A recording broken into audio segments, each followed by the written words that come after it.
Now that we've got a citation in place, it's time to write our précis. So we've read our article, we've got our citation done, and we're going to write our précis.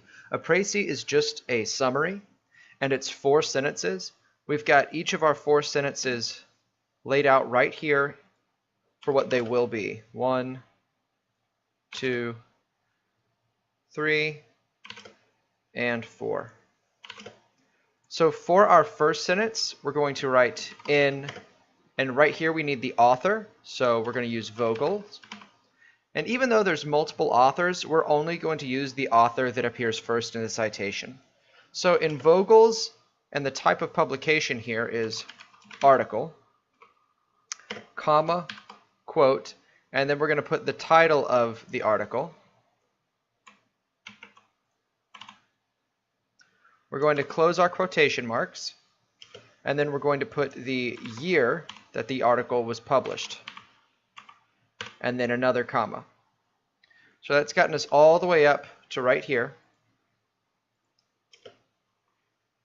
He shows, and what we have to do here is basically put in some kind of word that's going to give us the main idea of what's happening in the article. So what Vogel et al. Are showing in this article is that when you are speaking under cognitive load, you rely more heavily on pronouns. So that's the main idea of the article. We're just going to include that here.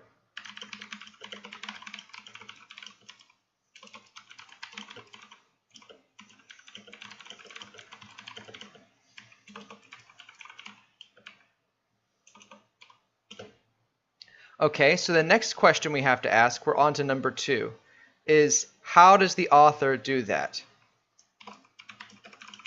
And we can almost always begin this sentence by saying something like author's name does this by. And the way that they do that in this article is by reviewing 2 studies that measured reliance on pronouns under various amounts of cognitive load.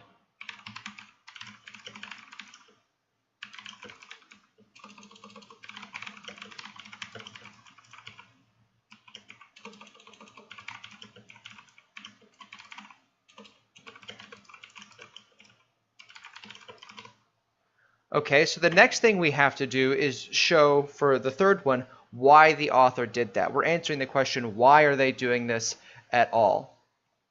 So the reason that Vogel et al. Are doing that in this article, why they're measuring this, is because they want to know how cognitive load affects speech.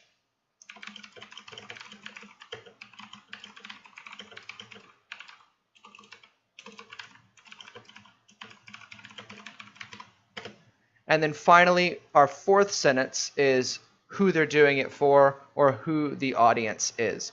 And so Vogel's main audience here is other researchers in cognitive science, which is we know this for a couple of reasons. One, it's where it's published, right? It's published in a cognitive science journal. And 2, the language that's used in this piece is very scientific and jargon laden.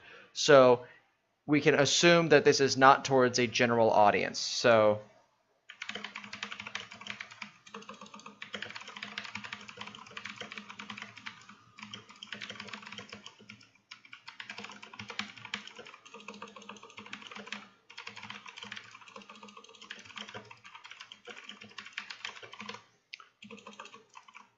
okay, so that's it. We've got our 4 sentences.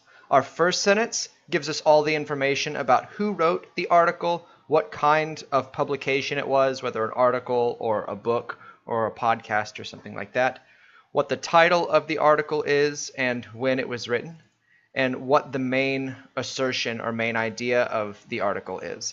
Our second sentence tells us how they did it, how they showed that main point, how they made that claim. Our third sentence answers why did they do that, and the fourth sentence answers for whom did they do that or who is the main audience.